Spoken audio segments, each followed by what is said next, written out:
Okay, everybody, Swing Rider. It's been 3 weeks since I did a video, but I'm going to do one now. It is Thursday, 10:55 a.m. I was bored to death sitting around the house there, and there's the Goldwing sitting out in the garage. I'm thinking, you know what? I'm going to go somewhere where I haven't been in a long time. During the Civil War, there was a prison down south here. It was very notorious. I mean, it was a bad one. It was called Andersonville prison. It was a Confederate prison where they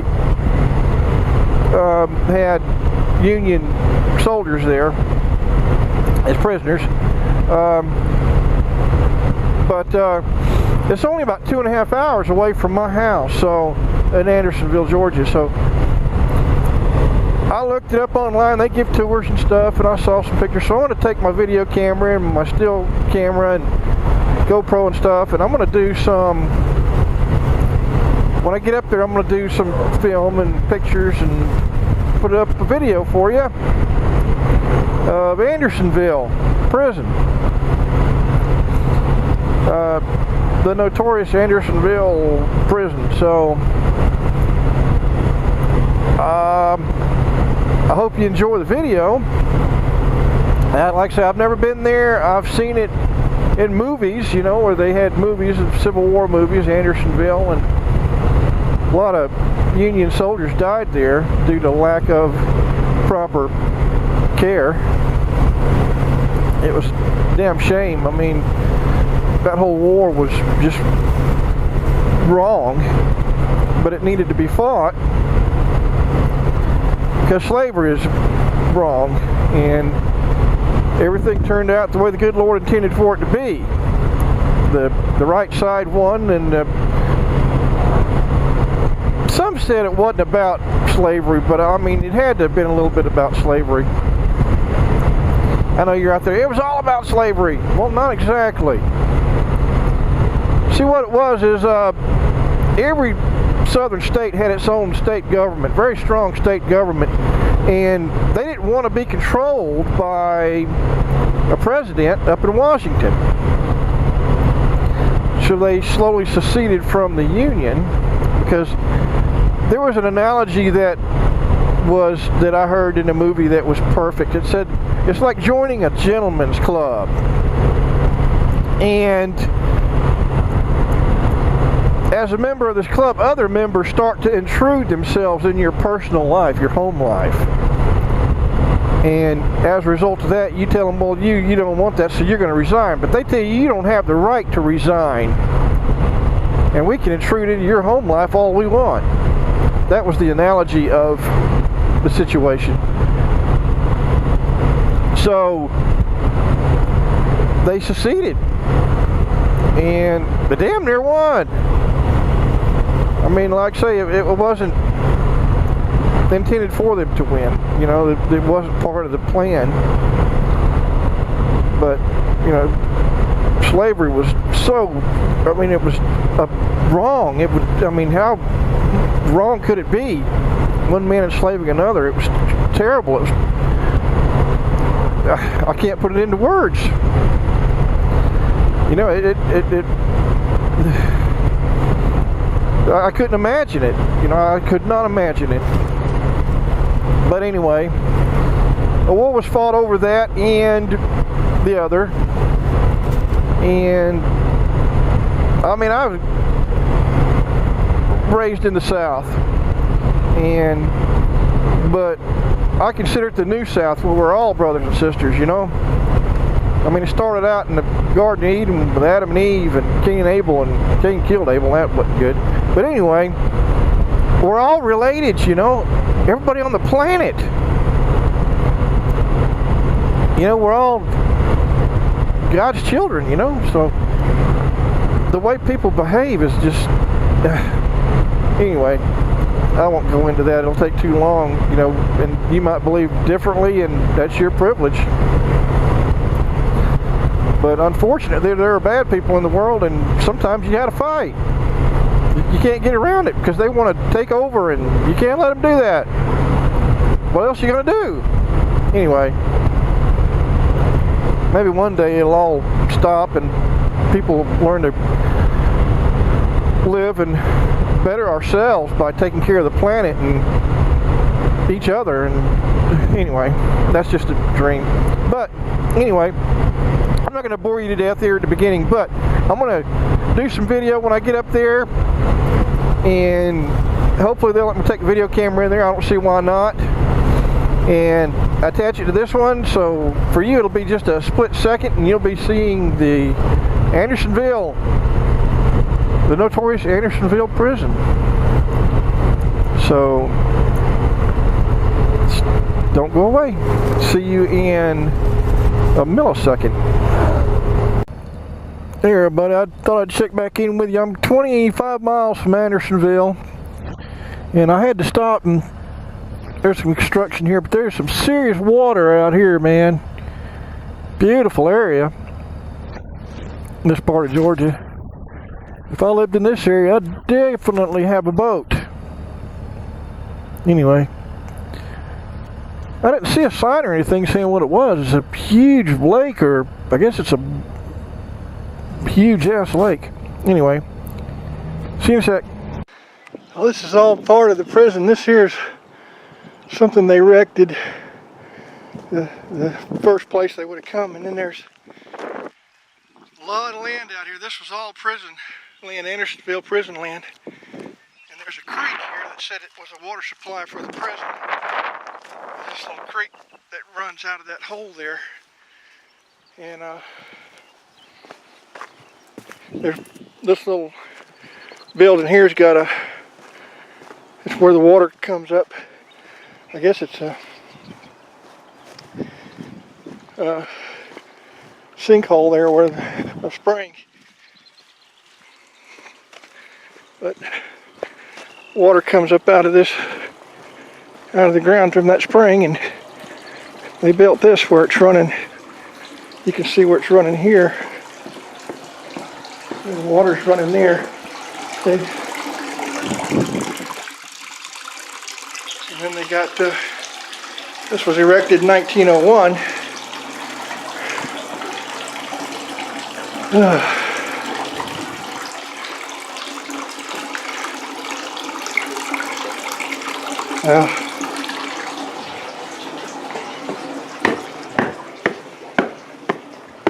And it goes on down there into that creek, Providence Spring. And there's a museum around there. I'm going to see if I can get back around to that. But yeah, this was all Andersonville prison. Was a big place, and this is the grounds here. This would have been what they called the North Gate for the prison here. But whew.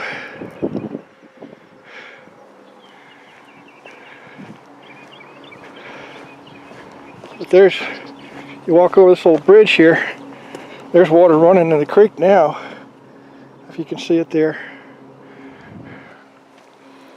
But let me make my way back up. There's the wing over there. Let me make my way back around, see if I can get it back around to the museum. They said they got a museum over there. So let me make here. This was the stockade branch. And right there, you can see that. Yeah, let me make my way back around. See if I can get to the museum. I'll get back with you. Are all gone. Not too much remains in the way of artifacts. A tin cup, a cap, scraps from a shirt, a club, a sea of tents, ragged sheets of canvas flapping in the wind stretched over the Georgia dirt.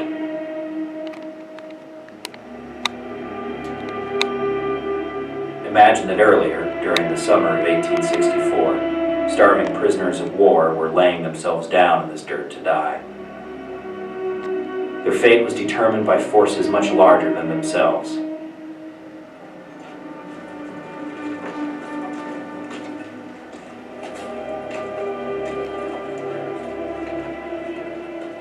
The while the Civil War outside the stockade walls raged on,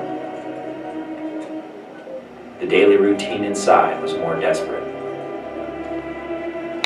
Get enough to eat and stay alive.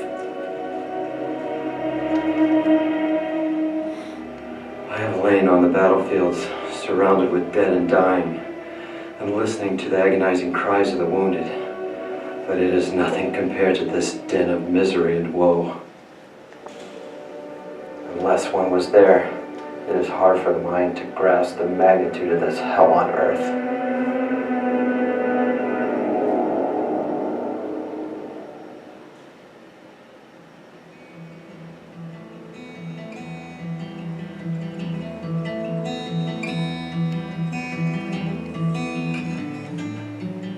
The Confederacy picked Andersonville for the location of a prisoner of war camp in late 1863 because it was remote from the fighting, but close to a rail line. There was fresh water and plentiful forests that could be used for timber. Construction of Camp Sumter, as Andersonville was officially called, began in January of 1864. By mid-February, Lieutenant Colonel Alexander W. Persons was in command, preparing facilities to accommodate 10,000 men. Enslaved African Americans supplied most of the labor, building a stockade that covered 16.5 acres. A wall made of logs stood 15 feet high, and guards stood at posts 90 to 100 feet apart. Prisoners soon began arriving steadily before construction of the camp had been completed.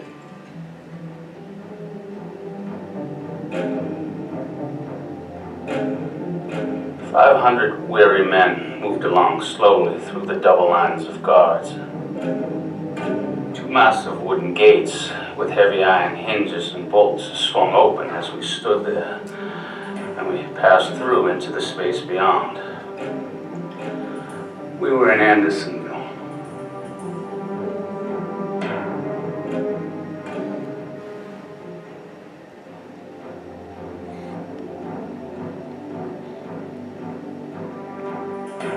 From the beginning, Lieutenant Colonel Persons had a hard time securing sufficient building materials, guards, and food. The vast majority of the Confederacy's resources was being channeled to its fighting soldiers, not to Union prisoners of war. No housing had been built for the captured men, who were now arriving at 400 a day. The prisoners were forced to construct their own shelter any way they could, using blankets, coats, or tent flies they had brought with them, along with any brush or scrap wood left in the enclosure. They got their drinking water from Stockade Branch, which cut through the center of the prison. But waste from the bakehouse and guards camp, located directly upstream, contaminated the water before it reached the prisoners. The downstream end served as the prisoners' latrine. Despite these grave planning mistakes and lack of resources, no one could anticipate the place Andersonville would become. As the spring of 1864 wore on, Stockade Branch began to slow. A narrow, shallow stream which was very sluggish on account of the small supply of water and the slight descent of the ground was our only water supply. When we would go after the water, we would often sink to our hips in the mire. And men would often have to be dragged out by their comrades. With its shortfalls in supplies and manpower, Confederate authorities needed someone who could enforce discipline. The kind of man that could compensate for Andersonville's lack of guards and resources. Captain Henry Wirtz assumed command of the prisoners on March 27, 1864. Wirtz was a tough 41-year-old captain who was born in Zurich, Switzerland.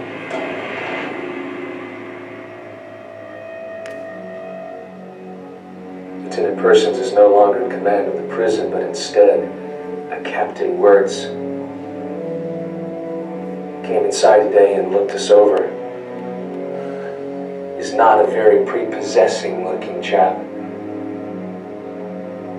Skin has a pale, white, livered look with thin lips. Has a sneering sort of cast of countenance. He is a brute.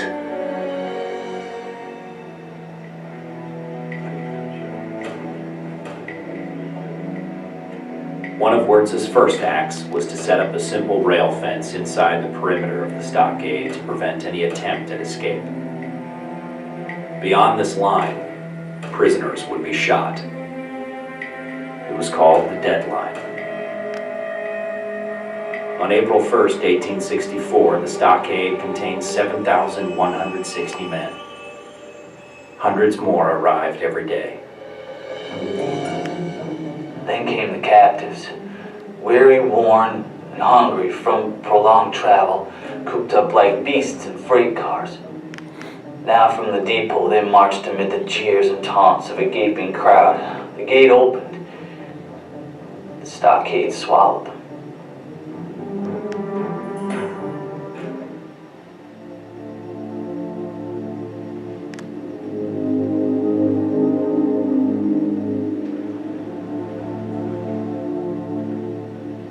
Earlier in the war, Southern and Northern forces exchanged prisoners regularly under an arrangement called the Dix Hill Cartel. But the agreement broke down, in part because the North objected to the Southern policy of treating captured African American soldiers differently. Some had been massacred, others were placed into slavery, and many of their white officers had been executed. No exchange in effect, prison camps in the South and North grew more crowded. By May, there were 24,000 men at Andersonville, more than twice the number it was designed to hold.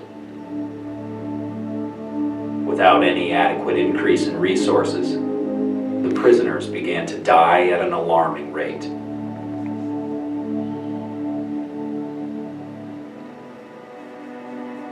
My campmate Thomas Tabor died yesterday. He stubbed his toe against a root some time ago, and being barefooted at the time, got cold. Bathing in the brook water, which was sure to fester the wound and ultimately to gangrene. All those who came in here wounded are dying of the same thing.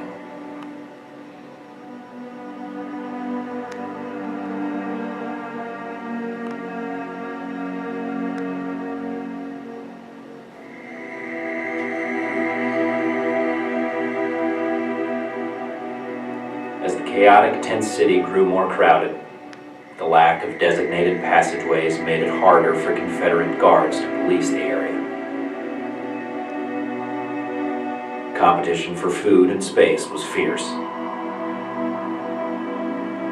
It was not long before desperate prisoners formed gangs that roamed the prison yard, terrorizing their fellow soldiers. These gangs became known as the Raiders. They numbered nearly 200, and were composed of bounty jumpers and natural-born thieves and ruffians. They traveled in bands of 5 to 20, and were armed with sandbag clubs, tough pine clubs, brass knuckles, dirk and bowie knives, and carried pine roots which had sharp points which had been hardened to the consistency of ebony in a slow fire. One blow with this weapon would fracture a man's skull at once.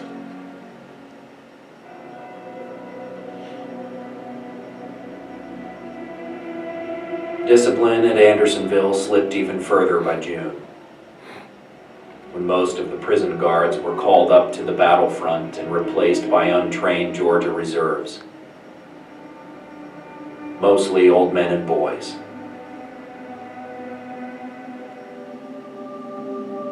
June turned to July, It was a hot summer, even for Georgia. As the prisoners languished inside the stockade, they struggled to find ways to pass the time. Give a Yankee a jackknife and he can make almost anything. The rebels found out the most expert whittlers furnished them materials to work on, and thus many prisoners earned extra rations in this way. Incoming prisoners brought news of the war. Newspapers were passed around and read voraciously. Even grooming could be a source of entertainment. Well, we had to have some kind of amusement, so they had lice races. They could get a tin plate, make a small ring in the center of the plate, heat it in the sun, drop 2 lice in the center of the plate, and bet on the one getting out of the ring first. I seen poor fellows crawl up to look at the lice race. They'd be dead in 30 minutes. Money and goods were smuggled into the prison, and meager amounts of food could be purchased for outrageous prices. But they could keep a man alive. Prisoners constantly tried to escape by tunneling to freedom. Most were recaptured.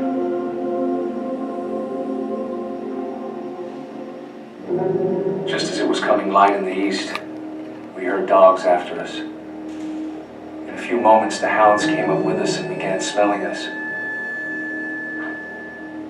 Pretty soon, 5 mounted rebels arrived on the scene of action. They laughed to think we expected to get away.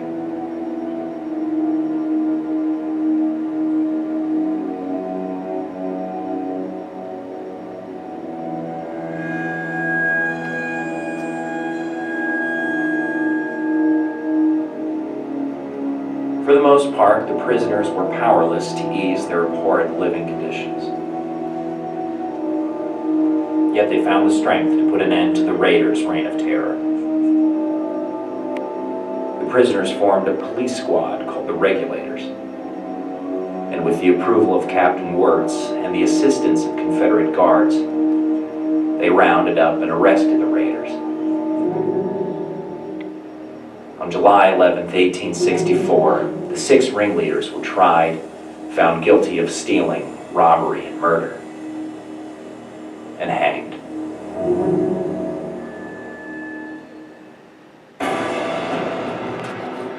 As the 2 armies battled each other through July,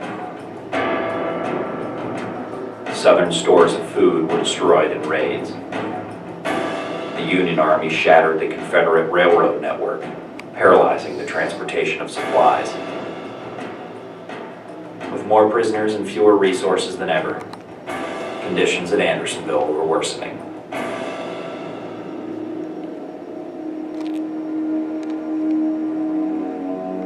Would that I was an artist and had the material to paint this camp and all its horror.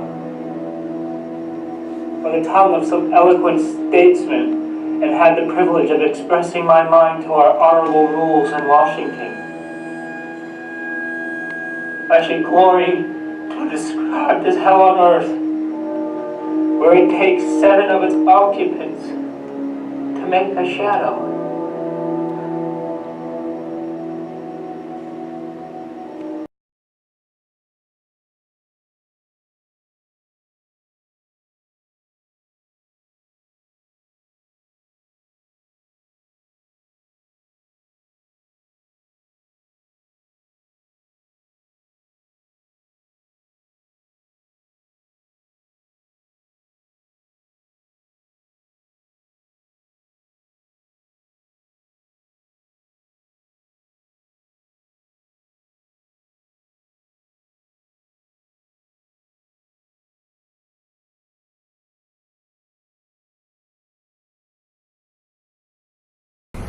Okay, that was a bit of a film they were showing in the little movie theater inside the museum, and it was too long and my arm was getting tired, so I cut it. I cut it off, but I'm in the parking lot of the museum. It's right over there, and I'm heading out now. I'll see if I can take a tour around the grounds. There was a lot of prisoners in here. I'll check out this gravel pit here. Let me get past this. What I'll do is I'll go around the Cemetery Road, I think.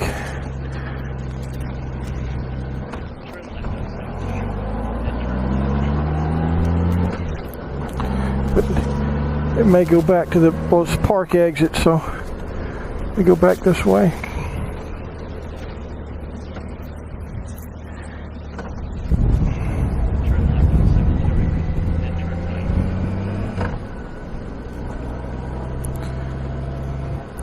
This is going to go back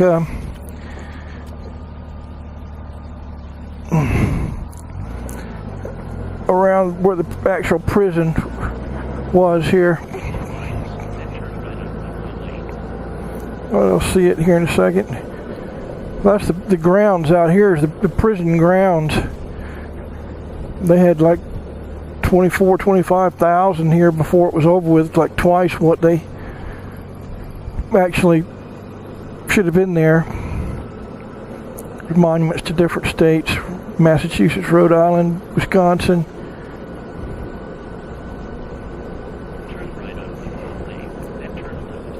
That's where the prison was, and stockades and everything, the boundaries and all that. But we're going to hit the exit here. Actually, let's go around this way. There's where the water supply was, right there. Was a spring there.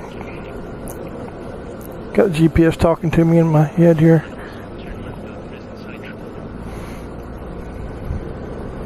Yeah, that's the bogs over there. Man. Then you have like the North Gate, South Gate, and such.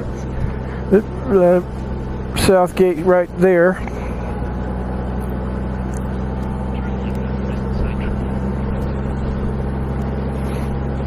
Stockade.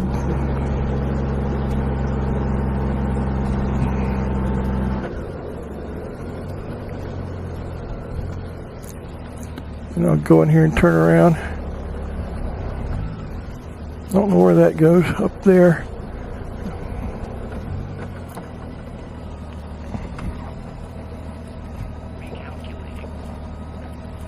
But there it is. That's where the main part of the prison was, I think, right over there.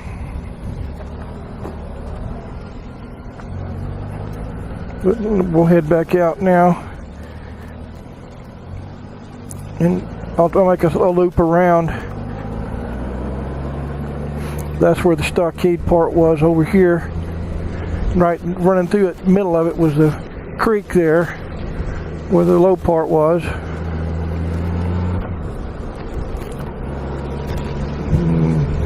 That was 1863, 4 and 5, I believe it was.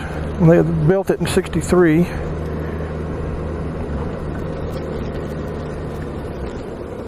This is another marker for the stockade, where it was.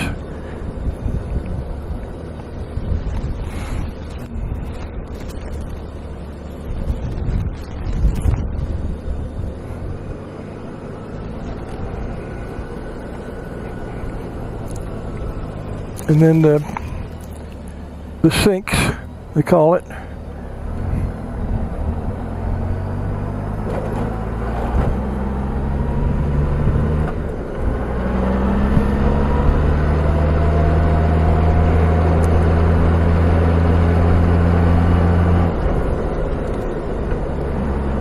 And there are markers where the stockade was all over out here.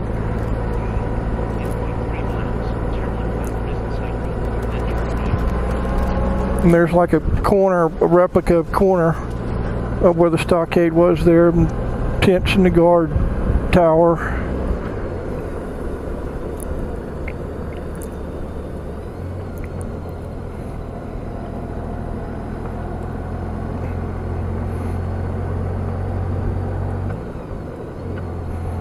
Yep.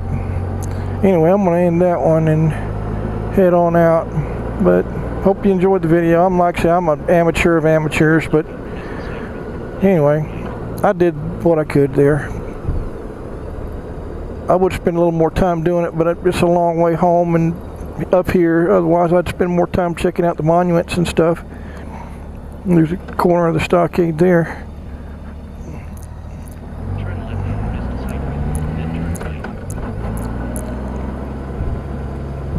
But we'll find an exit up here somewhere.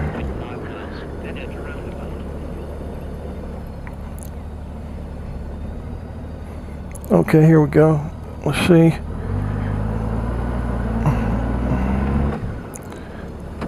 Well, figure out how to get the hell out of here. It's all just one-way shit stuff. Okay, let me go back here. Park exit. Going back this way, so I'm going to have to go back this way, and there's a way to exit out here.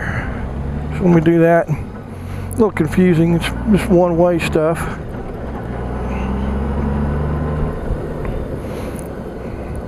I passed it to go up there to where that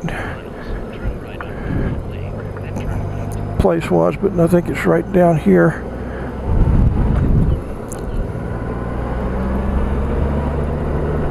Yeah, over there. The exit.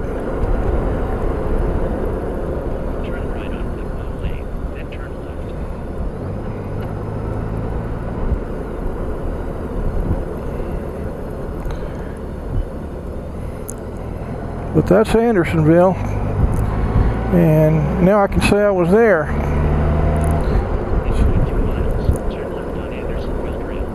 Anyway, hope you enjoyed it. Talk to you later, Wing Rider. Okay, final part of this video. I'm on my way back home. I'm on I-75 heading south. But no, I'm an amateur of amateurs. If I had wanted to, I could have spent a little more time, you know, on the monuments and this and that and the other, and narrating and whatnot. But it was a long trip up there, and it's a long trip home, so I just wanted to go ahead and get it done. Anyway, I hope you enjoyed it. So we'll talk to you later.